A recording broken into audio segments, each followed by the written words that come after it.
Hammaga assalomu alaykum. Navbatdagi mavsumiy ishlar haqidagi video. Bola savol beryapti. Aka, mavsumiy ishlarga borish uchun qancha pul yig'ib qo'yay? Ertaga mabodo ochildi deb qoladigan bo'lsangiz, shashib qolmaslik uchun nima qilishim kerak deyapti. Qarang, men sizga tushuntiraman. Mavsumiy ish registratsiyasi ochilganligi haqida Telegram, Instagram, Facebook kanallarida e'lon qilib, linkini qo'yaman. Siz shunday linkni bosib kirib ketadigan darajada oson qilib qo'yamiz. Birinchisi.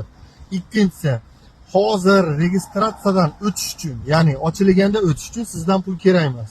Pul qachon kerak bo'ladi?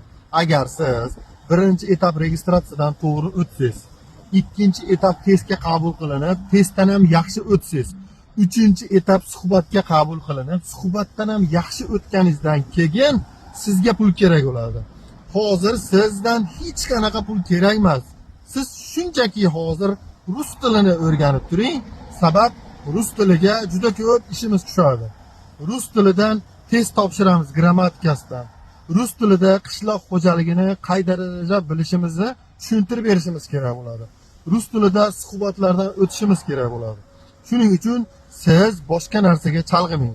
Pul ham istamang, boshqa ham qilmang. Qizil pasport, zagran pasport va rus tilini o'rganib turing. Qachon ochiladi?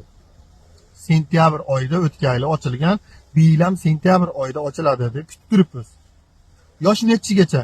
18 dan katta bo'lganlarda hammasi topshirsa bo'laveradi.